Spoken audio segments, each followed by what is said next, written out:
اعوذ باللہ من الشیطان الرجیم بسم اللہ الرحمن الرحیم وَإِن كُنتُم فِي رَيْبٍ مِّمَّا نَزَّلْنَا عَلَىٰ عَبْدِنَا فَأْتُوا بِسُورَةٍ مِّن مِّثْلِهِ وَادْعُوا شُهَدَاءَكُم مِّن دُونِ اللَّهِ إِن كُنتُمْ صَادِقِينَ فَإِن لَّمْ تَفْعَلُوا وَلَن تَفْعَلُوا فَاتَّقُوا النَّارَ الَّتِي وَقُودُهَا النَّاسُ وَالْحِجَارَةُ أُعِدَّتْ لِلْكَافِرِينَ۔ اب یہاں سے دلیل عقلی بیان ہوتی ہے نبی صلی اللہ علیہ وسلم کی صداقت پر کہ آپ اللہ کے سچے پیغمبر ہیں، اور اس سے قرآن کی صداقت بھی ثابت ہوتی ہے۔ صدق الرسول صدق القرآن ایک دوسرے کے ساتھ لازم ملزوم ہے۔ پیغمبر سچے ہیں تو ان پر نازل ہونے والی کتاب بھی سچی ہے۔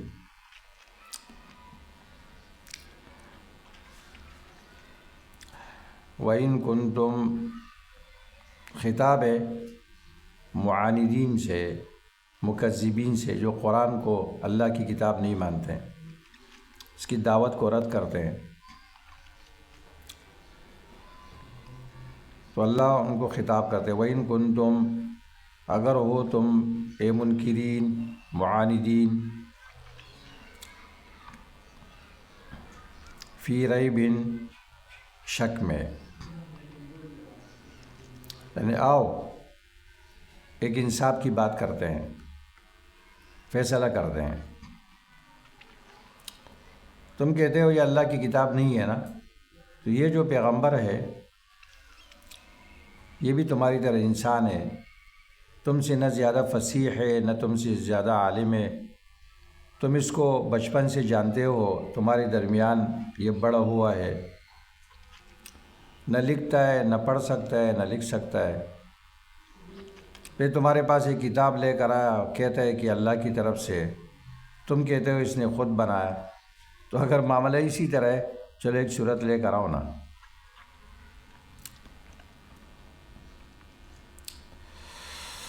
اللہ اکبر،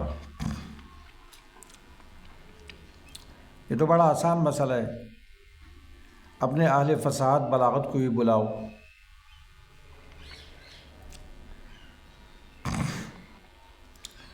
فصیح بھی ہے، بلیغ بھی ہے، دشمنی میں بھی حد تک پہنچے ہوئے ہیں،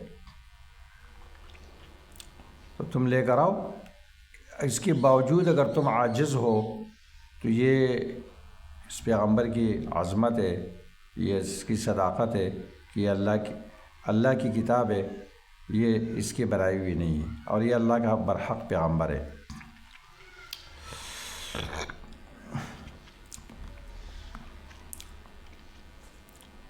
وَإِن كُنتُم فِي رَيْبٍ مِّمَّا نَزَّلْنَا اگر ہو تم شک میں اس کتاب سے جو نازل کیا ہم نے اپنے بندے پر، فَأْتُوا بِسُورَةٍ مِّثْلِهِ تو لے کر آؤ ایک سورت اس مما نزلنا جیسی، اس قرآن جیسی۔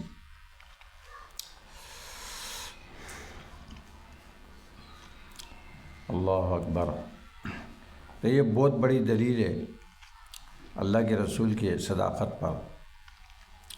نہیں لا سکتے ہو نا، پھر اتباع کرو۔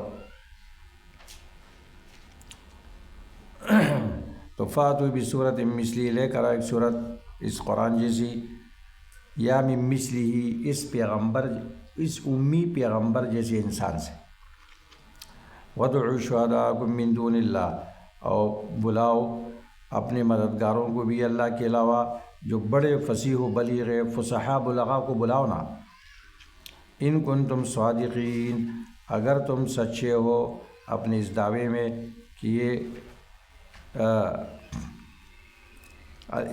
اللہ کی کتاب نہیں ہے، اس نے بنایا ہے۔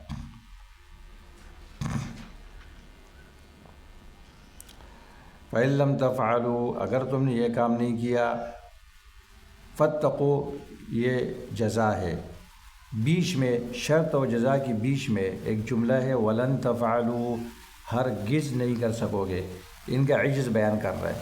شرط و جزا کے بیچ میں جملہ معترضہ بیان عجز کے لیے کہ تم یہ کام ہرگز نہیں کر سکو گے، تو جب نہیں کر سکو گے تو اب اتباع کرو نا۔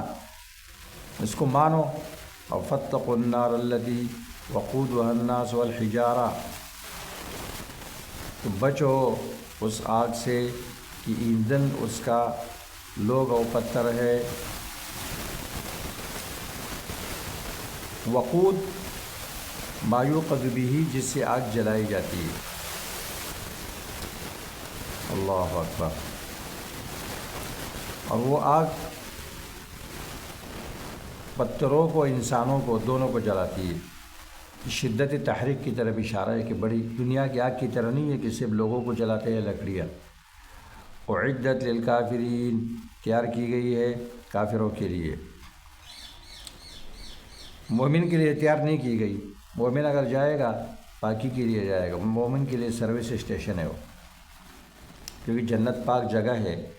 اگر اس کے اندر کوئی گندگی ہے تو اللہ چاہے گا اس کو معاف کرے گا، پاک کر دے گا، چاہے تو اس کو سزا دے گا، لیکن بنی ہوئی نہیں. جنت کے بارے میں اعدت للمتقین. اچھا، یہاں اللہ تعالیٰ نے عبد کا لفظ ذکر کیا. مما نزلنا علی عبدنا، علی عبدنا، عبد. اللہ اکبر. جہاں بھی اللہ تعالیٰ پیغمبر کا معجزہ ذکر کرتے ہیں نا قرآن کریم، دو معجزے ایسے ہیں کہ وہ اللہ تعالیٰ نے عبد کا لفظ ذکر کیا. ایک معراج کا ہے، سبحان الذی اسریٰ بعبدہ، اور ایک قرآن کا جہاں ذکر ہوتا ہے تبارک الذی نزل الفرقان علی عبدہ. اللہ اکبر. عبودیت یہ بہت اونچا مقام ہے. یعنی یہ پیغمبر جو ہے نا،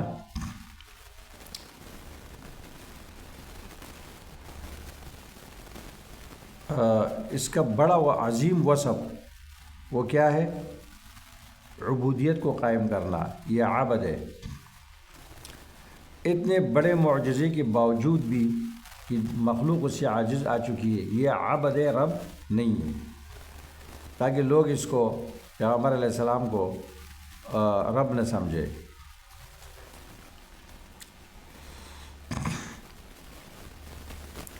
اعدت للکافرین،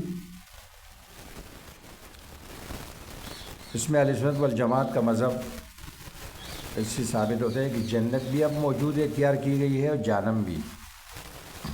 خوارج و معتزلہ کہتے ہیں ابھی نہیں ہے، تو بعد میں. کہتا ہے یہ کیا ہے کہ مجرم قید خانہ موجود ہے، مجرم نہیں ہے. کوئی مہمان خانہ موجود ہے، مہمان نہیں ہے. بے عقل نہیں ہے. وہ ہر چیز عقل کے اس کو کہتے ہیں، عقل پرست.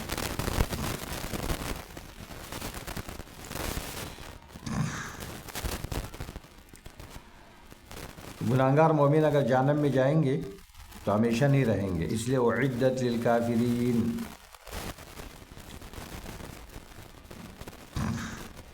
قرآن کریم کا قانون ہے کہ تخویف کے بعد پھر بشارت ذکر کرتا ہے. یہ تخویف اخروی بیان ہوئی یا دنیاوی؟ اخروی. اعدت للکافرین. اب بشارت بیان ہوتی ہے. یہ اللہ تعالیٰ دونوں ایک ساتھ کیوں ذکر کرتے ہیں؟ تاکہ لوگ عذاب سے ڈر جائے، اور پھر ان کو ترغیب دی جا رہی ہے کہ وہ اچھے اعمال اختیار کریں، اچھا عقیدہ. وبشر الذین آمنوا، ترغیب و ترغیب قرآن ہمیشہ جمع کرتا ہے. پہلے ترغیب بیان ہوئی، اب کیا بیان ہو رہا ہے؟ ترغیب، تاکہ بندہ راغب اور راہب رہے، ایمان خوف اور رجا کے بیچ میں ہے. وبشر الذین آمنوا، بشر، یہ پیغمبر خوشخبری دو. پیغمبر کو خطاب ہے، اور پیغمبر کے قائم مقام جو قرآن بیان کرے گا ہر عالم مخاطب ہے. بشارت دو پیغمبر، الذین آمنوا، ان لوگوں کو جنہوں نے ایمان لایا، دل سے ایمان لایا، وعملوا الصالحات، اور نیک اعمال کیے، یعنی عمل کے ذریعے اس کی تصدیق کی. صالحات، نیک اعمال کو صالحات کہا. بندے کے احوال اس سے درست ہوتے ہیں، دین و دنیا یہ نیک اعمال سے درست ہوتے ہیں.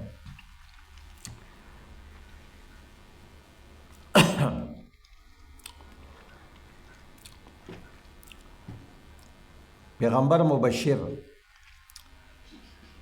مبشر لہم ایمان و عمل صالح والے، مبشر بھی ان لہم بان لہم، حرف جر محذوف ہے کہ بے شک ان کے لیے باغات تجری من تحت الانہار، بیتی ہے اس کے درختوں کے نیچے نہریں، انہار جمع نہر، یہ نہر جنات کہتے ہیں ایسے باغ جس میں درخت ہو اور اس میں بڑے بڑے سائیدار درخت ہو اور پل ہو اور سایہ ہو، ٹینیاں ہو، جو اس میں داخل ہوتا ہے تو وہ پل چنتا ہے اور بڑے آرام سے رہتا ہے، اس کو کہتے ہیں جنات۔ تجری من تحت الانہار، اب کتنے نہر ہوں گے اس کی تفسیر آپ نکالو، سورۃ محمد 4 نہریں ہوں گی۔ مثل الجنۃ التی وعد المتقون فیہا انہار من ماء غیر آسن وانہار من لبن لم یتغیر طعمه وانہار من خمر لذۃ للشاربین وانہار من عسل مصفی، پانی کے نہر، دودھ، شہد، شراب، جنتی جیسے چاہیں گے اس کو چلائیں گے۔ یفجرونہا تفجیرا، صورت انسان میں ہے، صورت دہر، یفجرونہا تفجیرا۔ اور کیا حدیث میں آتا ہے تجری فی غیر اخدود، وہ کھڑوں میں نہیں چلتے، سطح زمین پہ چلے۔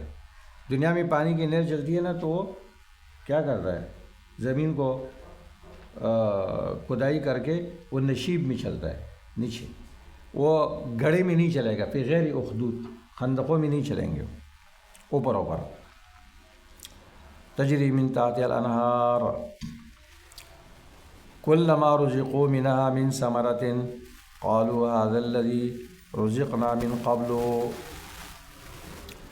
جب بھی ان کو رزق دیا جائے گا اس پھلوں سے تو کہیں گے یہ وہ ہے جو ہمیں دیا گیا ہے اس سے پہلے۔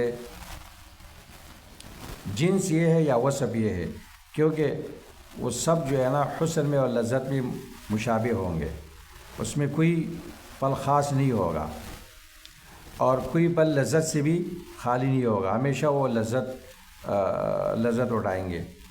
وہ تو بھی متشابہ، اور دیا جائے گا ان کو ملتا جلتا، نام ایک ہوگا لیکن مزہ ایک نہیں ہوگا۔ بعض کہتے ہیں رنگ میں مشابہت ہوگی، نام میں نہیں ہوگی۔ حسن ایک جیسا ہوگا، حسن لذت ایک دوسرے کے ساتھ وہ مشابہت رکھیں گے، حسن میں، لذت میں اور مزے میں۔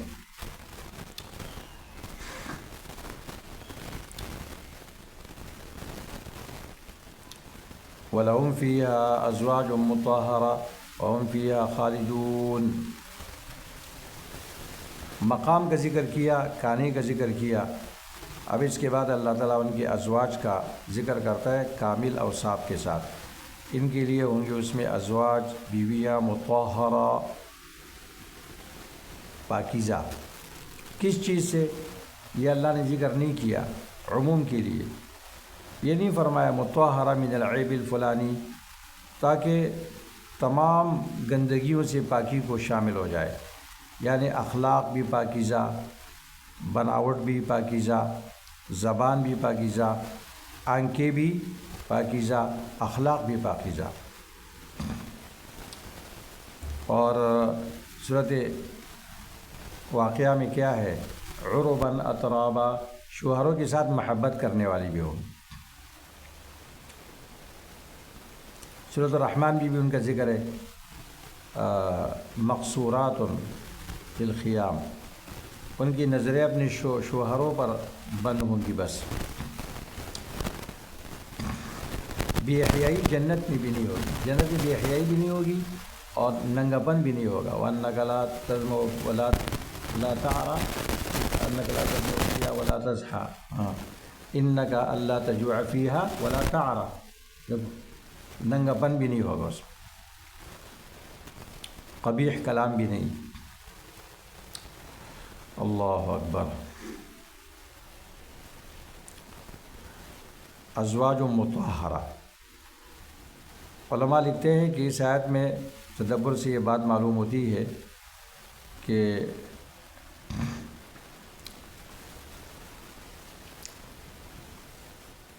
جو نعمتیں ہیں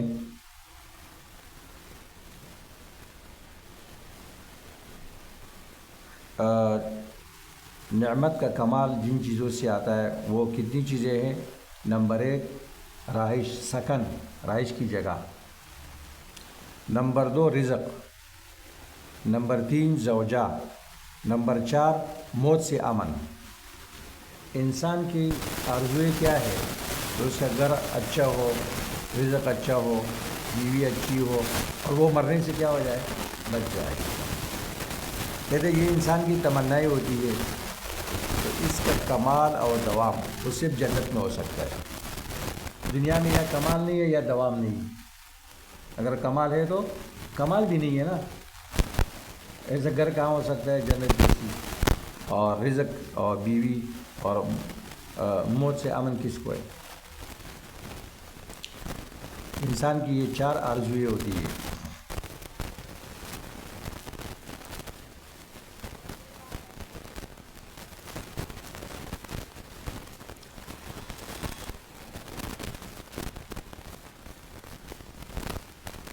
اللہ اکبر۔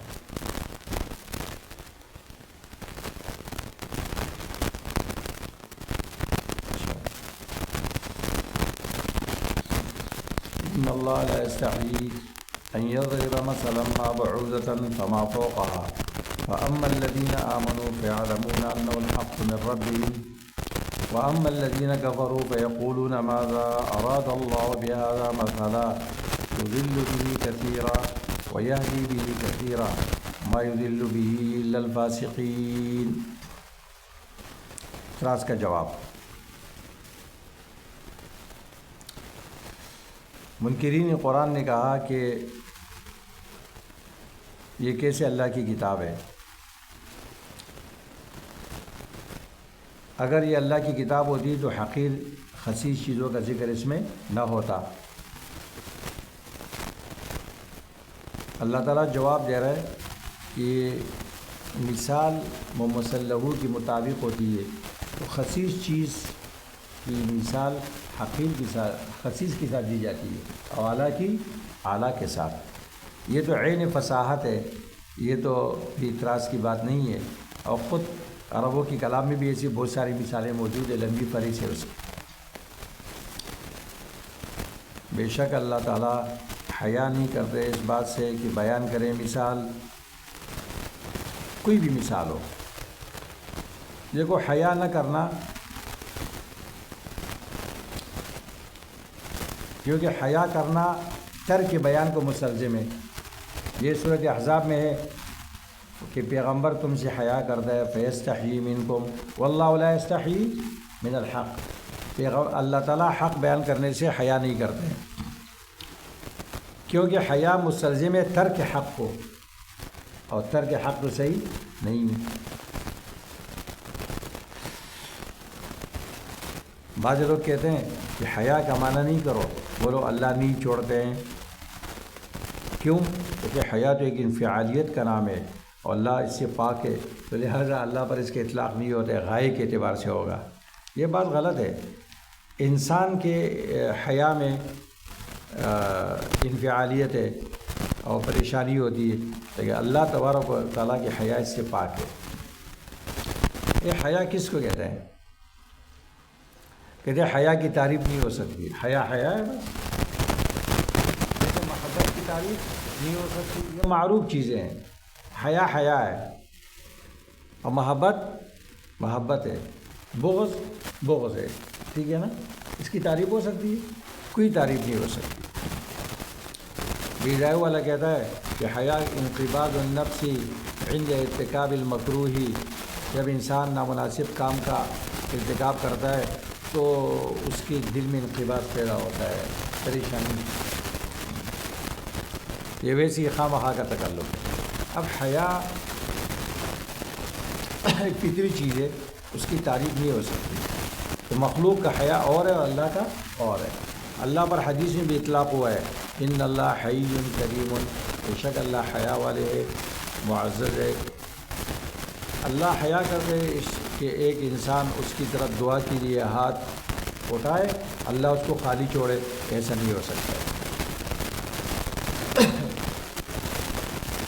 لہٰذا یہاں ترک کا معنی نہیں کرو، یہاں یہ معنی کرو بے شک اللہ حیا نہیں کرتے ہیں کہ بیان کرے مثال، کوئی بھی مثال ہو، بعوضۃ فما فوقہا، مچھر کی یا اس سے اوپر، اللہ حیا کیوں نہیں کرتے ہیں؟ کیونکہ یہ مثال حکمت پر مشتمل ہے، اس سے حق واضح ہوتی ہے۔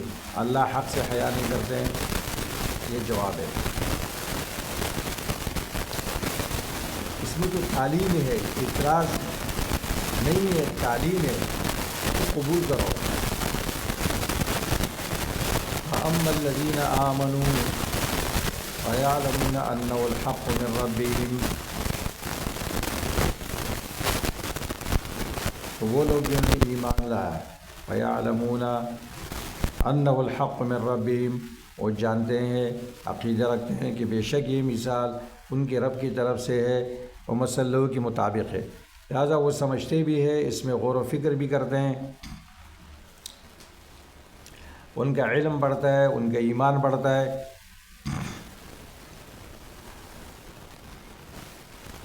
اور ان کا عقیدہ ہے کہ اللہ تعالیٰ کوئی چیز عبث بیان نہیں کرتے ہیں، اس میں اللہ کی حکمت ہے۔ وَأَمَّا الَّذِينَ كَفَرُوا، اور وہ لوگ جو کافر ہیں، فَيَقُولُونَ، تو وہ اعتراض کرتے ہیں اور کہتے ہیں، ماذا اراد اللہ بہذا مسئلہ، کیا اللہ تعالیٰ نے ارادہ کیا اس مثال کے ساتھ؟ تو وہ حیران ہوتے ہیں، اعتراض کرتے ہیں، تو کفر میں بڑھ جاتے ہیں۔ جیسے ایمان والوں کا ایمان بڑھا تھا، ان کا کفر بڑھ جاتا ہے۔ یضل بہ کثیرا ویہدی بہ کثیرا، یضل بہ کثیرا، یہ کافروں کی حالت ہے، ویہدی بہ کثیرا، ایمان والوں کی حالت ہے۔ قرآن نازل ہوتا ہے، ایمان والوں کا ایمان بڑھتا ہے، کافروں کی گمراہی بڑھتی ہے۔ وہ سورہ توبہ کا آخر نکالو، وَإِذَا مَا أُنزِلَتْ سُورَةٌ فَمِنْهُم مَّن يَقُولُ أَيُّكُمْ زَادَتْهُ هَٰذِهِ إِيمَانًا فَأَمَّا الَّذِينَ آمَنُوا فَزَادَتْهُمْ إِيمَانًا وَهُمْ يَسْتَبْشِرُونَ وَأَمَّا الَّذِينَ فِي قُلُوبِهِم مَّرَضٌ فَزَادَتْهُمْ رِجْسًا إِلَىٰ رِجْسِهِمْ وَمَاتُوا وَهُمْ کافرون۔ 125۔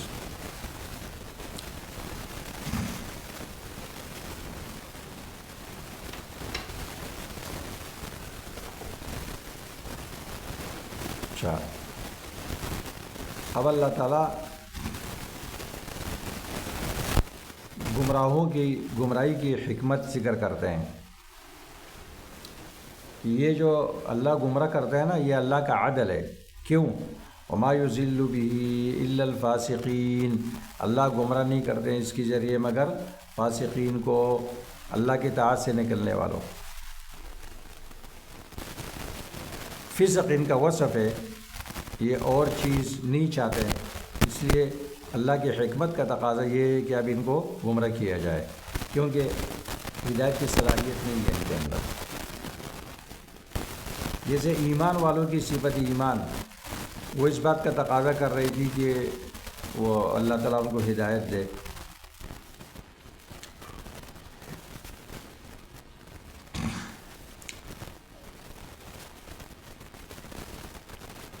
یہ فسق قرآن میں استعمال ہوتا ہے، یہ دو قسم کے معنوں میں استعمال ہوتا ہے، ایک مرتبہ سمجھ لو، ہر جگہ آپ کو سمجھ میں آئے۔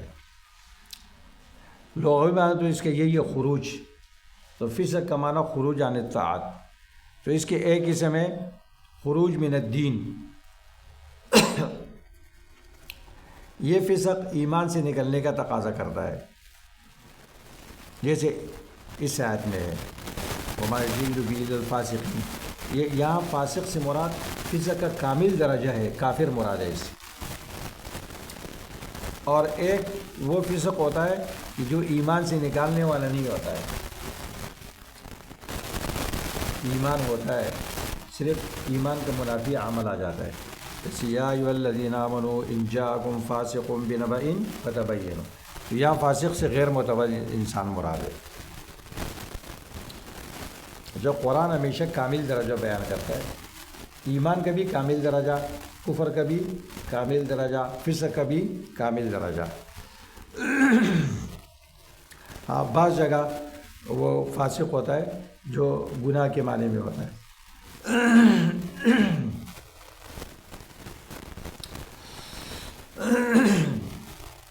فاسقین کون ہیں؟ ان کے اوصاف کا بیان. پہلا وصف الذین، قرآن میں جو الذین استعمال ہوتا ہے نا، یہ ہمیشہ ما قبل کی صفت کے طور پر استعمال ہوتا ہے. الذی اور الذین میں قاعدہ سمجھ لو. الذی الذین ما قبل کے لیے صفت ہوتا ہے، مگر 7 مقامات قرآن میں ایسے ہیں کہ وہاں ما قبل کے لیے صفت نہیں ہے.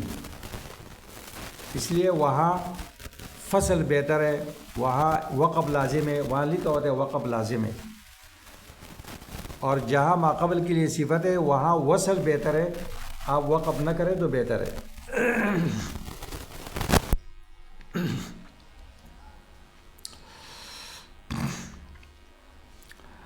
الذین ینقضون عہد اللہ، یہ وہ لوگ ہیں توڑتے ہیں اللہ کے عہد کو، من بعد میثاقہ، اس کو پختہ کرنے کے بعد. یہ تمام عہود کو شامل ہے، اس عہد کو بھی شامل ہے جو اللہ و بندے کے درمیان ہے، اور اس عہد کو بھی شامل ہے جو بندوں کے درمیان ہوتے ہیں آپس میں.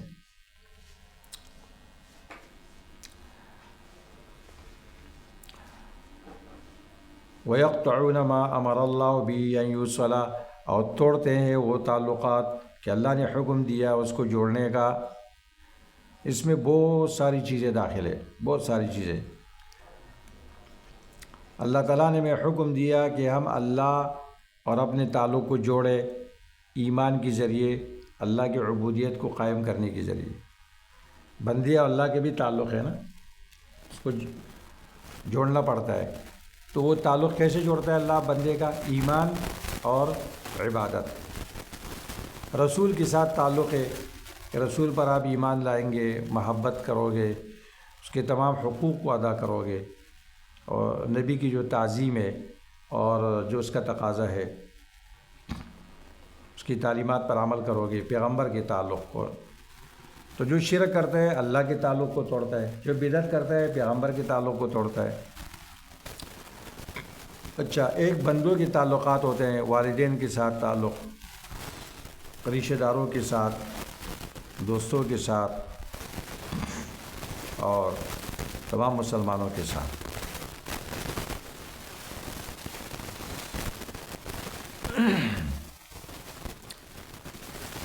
تو فاسقین جو ایمان والے ہیں نا، وہ ان تعلقات کا خیال رکھتے ہیں، اللہ کے ساتھ تعلق، پیغمبر کے ساتھ اور بندوں کے درمیان سب بچا لاتے ہیں.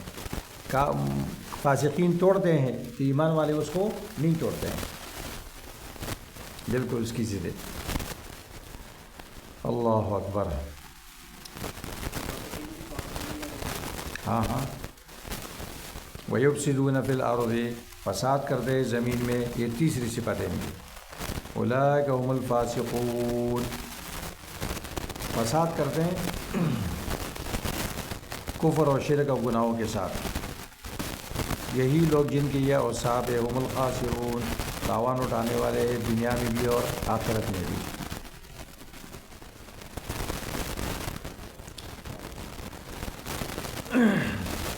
دنیا میں کیا ہے؟ جو بھی عمل کرتا ہے اس کی بنیاد ایمان ہے، وہ ہے نہیں تو خسارہ ہی خسارہ ہے. اور آخرت میں خسارہ تو یقینی ہے.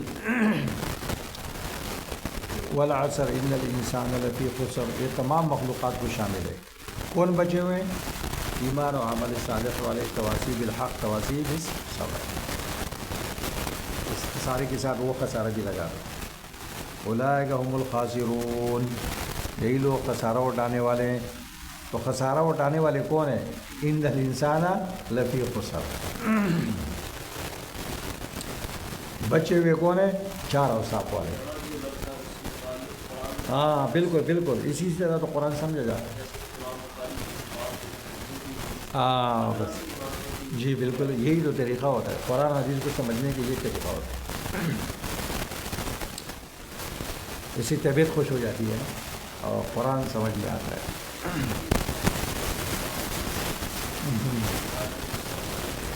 جی جی، تو بس وہ نسخہ آپ بنائیں نا، آپ کرو. اب انسانوں پر ہونے والی پہلی نعمت کا بیان، عدم سے وجود، یہ عنوان ہے. اور ویسے نعمتیں اس کے اندر 3 ہیں. کیف تکفرون باللہ وکنتم امواتا فاحیاکم ثم یمیتکم ثم یحییکم ثم الیہ ترجعون. ایمان والوں کو دعوت ہے، تعجب کرو. کیف تکفرون، کیسے تم انکار کرتے ہو.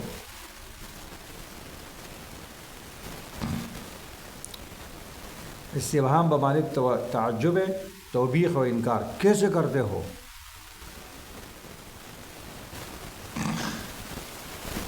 جبکہ اللہ کی یہ نعمتیں ہیں تمہارے اوپر، کیسے تم انکار کرتے ہو اللہ کی وحدانیت کا. پہلی نعمت، وَكُنْتُمْ أَمْوَاتًا، تم معدوم تھے. فَأَحْيَاكُمْ، اللہ نے تمہیں وجود دیا. دیکھو موت و حیات کے جو معنی قرآن میں آئیں گے ہم آپ کو بتائیں گے. موت کا ایک معنی ہوتا ہے عدم، اور حیات کا معنی ہوتا ہے وجود. یہاں وہ مراد ہے کنتم معدومین فاوجدکم. موت و حیات کے قرآن میں 5 معنی آتے ہیں. یہاں پر کیا ہے؟ موت سے مراد عدم، حیات سے مراد وجود. اچھا، موت اور حیات کے بیچ میں فاصلہ نہیں ہوتا ہے تو فا تعقیب مع الوصل کے لیے فوراً اللہ نے تمہیں وجود دی ہے.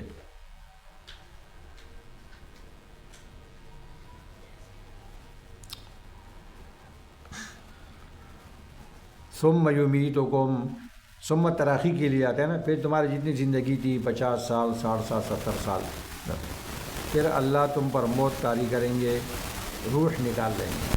موت کا معنی کیا ہے؟ روح کا جسم سے اللہ کو بنا. ثم یحییکم، پھر اللہ آخرت میں تمہیں زندہ کریں گے. اب حیات کا معنی کیا ہے؟ اتصال الروح بالجسد. ثم الیہ ترجعون، پھر تم اس کی طرف لوٹائے جاؤ گے. وہاں تمہیں جزا و سزا کا سامنا کرنا پڑے گا. دیکھو پہلی موت عدم سے وجود، یہ نعمت ہے. پھر موت نعمت، پھر دوبارہ زندگی نعمت. کیا موت بھی نعمت ہے؟ کہتے ہیں ہاں نا، موت بھی اللہ کی نعمت ہے. کیونکہ سب سے بڑی نعمت جنت ہے. انسان موت کے بغیر جنت میں جا سکتا ہے؟ نہیں. موت کے ذریعے انسان بہت سارے تکلیفوں سے بچ جاتا ہے، اللہ کی رحمت میں پہنچ جاتا ہے. موت بھی نعمت ہے. موت کو بھی اللہ نے نعمت میں ذکر کی ہے. اچھا، عدم کو ذکر کیا، پھر دنیا کی زندگی ذکر کی، اور پھر آخرت کی زندگی ذکر کی. قبر کی زندگی کو ذکر نہیں کیا. انور شاہ کشمیری صاحب رحمہ اللہ لکھتے ہیں مشکلات القرآن میں کہ قبر کی زندگی تو ایک ادراک و شعور کا نام ہے، بقدر ما يتعلم و يتلذذ. وہ کامل زندگی نہیں ہے، اس لیے اس کا تذکرہ نہیں کیا.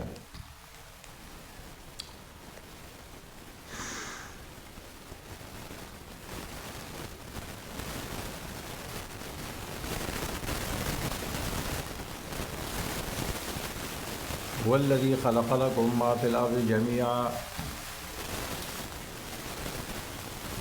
یہ دوسری نعمت. پہلی نعمت عدم سے وجود، دوسری نعمت والذی خلق لکم ما فی الارض جميعا، اللہ کی ذات وہ ہے پیدا کیا تمہارے فائدے کے لیے وہ چیزیں جو زمین میں ہے سب. اچھا، سب چیزیں کیسے فائدے کے لیے ہے؟ دنیا میں تو مضر چیزیں بھی ہے. کہتے ہیں بعض فائدے کے لیے ہے، بعض عبرت کے لیے. للانتفاع والاعتبار، بعض چیزیں عبرت کے لیے ہوتی ہے، یہ تو نہیں کہ آپ کے لیے فائدہ ہے اس میں، یا ہر چیز میں فائدہ ہے، اس کا فائدہ آپ کو معلوم نہیں ہے، بعض کا فائدہ آپ کو معلوم ہے، بعض کا نہیں معلوم ہے۔ خلق لکم ما فی الارض، کہتے لام انتفاع کے لیے ہے، تمہارے لیے فائدہ ہے، تو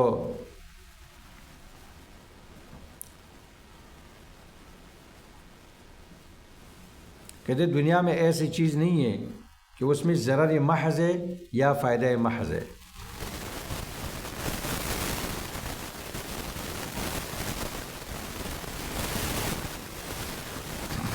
اچھا،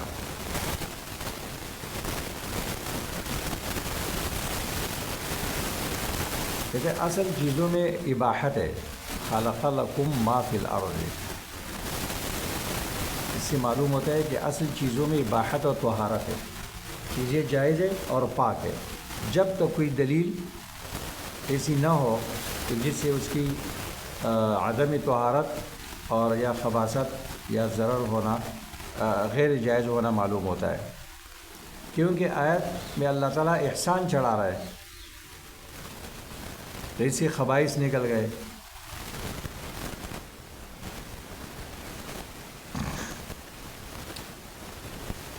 خبیث چیزیں اور مضر چیزیں اس سے ختم ہو گئی۔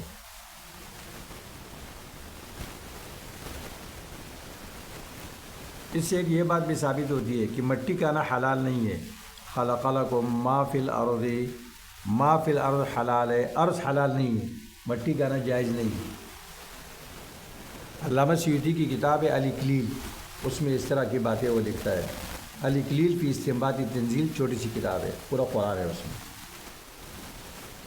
الاکلیل فی استنباط التنزیل۔ اللہ اکبر۔ ثم استوى الی السماء، پھر اللہ نے قصد کیا آسمان کی طرف، فسواہن سبع سماوات، برابر کیے 7 آسمان، وهو بكل شيء علیم، اللہ ہر چیز پر عالم ہے۔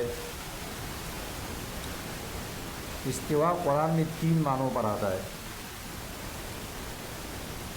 کبھی حرف جر کے ساتھ یہ متعدی نہیں ہوتا ہے، تو اس کا معنی ہوتا ہے کمال اور تمام، جیسے وَلَمَّا بَلَغَ أَشُدَّهُ وَاسْتَوَىٰ، موسیٰ علیہ السلام کے بارے میں، تو یہاں موسیٰ علیہ السلام جوانی کو پہنچے، کامل ہو گئے۔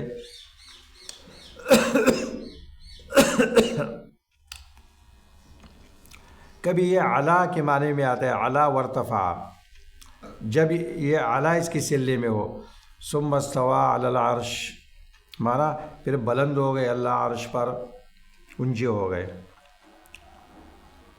لتستووا علی ظہورہ، جب تم سواری پر سوار ہو جاؤ۔ اور کبھی قص کے معنی میں آتا ہے جب الہ کے ساتھ متعدی ہو، جیسے اس آیت میں، تو یہاں کیا معنی کریں گے؟ قصد کیا اللہ تعالیٰ نے آسمان کی طرف، تو اس کو پیدا کیا، برابر کیے 7 آسمان، مضبوط کیے اللہ تعالیٰ نے اس کو۔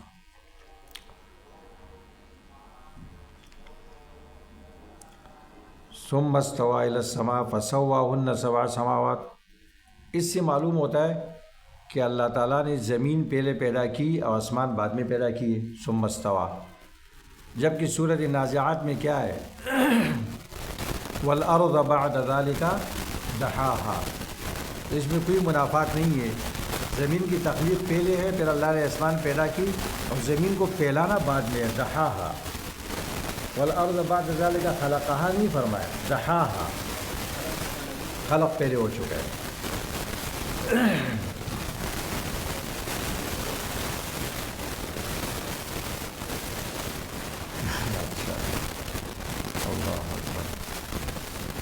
فی الحال تو میرے ذہن میں نہیں ہے۔ اچھا، تخلیق کے بعد اللہ نے کیا ذکر کیا؟ وَبِكُلِّ شَيْءٍ عَلِيمٌ، پہلے خَلَقَ لَكُم مَّا فِي الْأَرْضِ جَمِيعًا، اور پھر وَبِكُلِّ شَيْءٍ عَلِيمٌ۔ قرآن کریم میں خلق اور علم کو اللہ ساتھ میں ذکر کرتا ہے، اَلَا يَعْلَمُ مَنْ خَلَقَ وَهُوَ اللَّطِيفُ الْخَبِيرُ، کیونکہ مخلوقات کا پیدا کرنا یہ سب سے بڑی دلیل ہے اللہ تعالیٰ کے علم پر، حکمت پر، قدرت پر.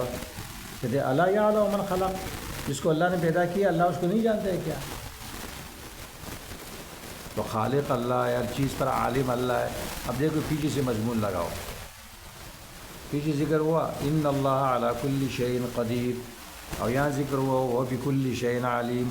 قادر اللہ ہے، عالم، قادر بکل شیء هو اللہ، عالم بکل شیء هو اللہ. تو اعبدوا ربکم، عبادت اس کی کرو.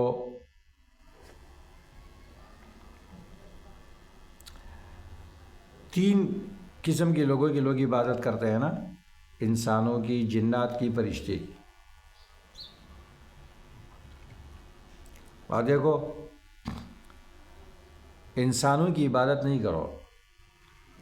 یہ آدم کی اولاد ہے، آدم تو عاجز تھا اور شیطان نے اس کو پھسلایا تھا، فَأَزَلَّهُمَ الشَّيْطَانُ.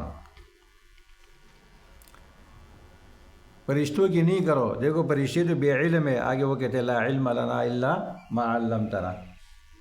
جنات کی نہیں کرو. جنات ان کا جو سربراہ ہے وہ تو گمراہ ہے، کان من الجن ففسق عن امر ربه. تو اعبدوا ربکم، عبادت اللہ کے ساتھ خاص کرو. نوری ناری خاکی کی عبادت نہیں کرو. مضمون لگ گیا نا؟ کیوں؟ عالم اللہ ہے، قادر اللہ ہے، مخلوق بے علم ہے، بے قدرت ہے. اس کو معلوم نہیں آپ کی کیا حاجت ہے، اور معلوم ہو جائے تو پورا نہیں کر سکتے، عاجز ہے. تو لہٰذا اس کو پکارو، عبادت اس کی کرو. اب یہ کتنی واضح بات سمجھ میں آ رہی ہے نا؟ اس میں کوئی ابہام ہے؟ تو خلق اور علم یہ ہمیشہ ایک ساتھ ذکر ہوتے ہیں قرآن کریم میں. اللہ یعلم، جہاں خلق کا ذکر ہوگا وہاں علم کا بھی ذکر ہوگا. یہ لازم ملزوم ہے. دیکھو ہے نا، یعلم ما یلج فی الارض وما یخرج منها وما ینزل من السماء وما یعرج فیہا. اس کے بعد کیا ہے؟ اس کے بعد علم کا ذکر ہے. یعلم ما تسرون وما تعلنون. اللہ اکبر.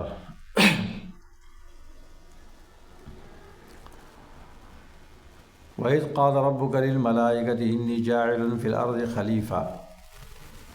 کافی ہے.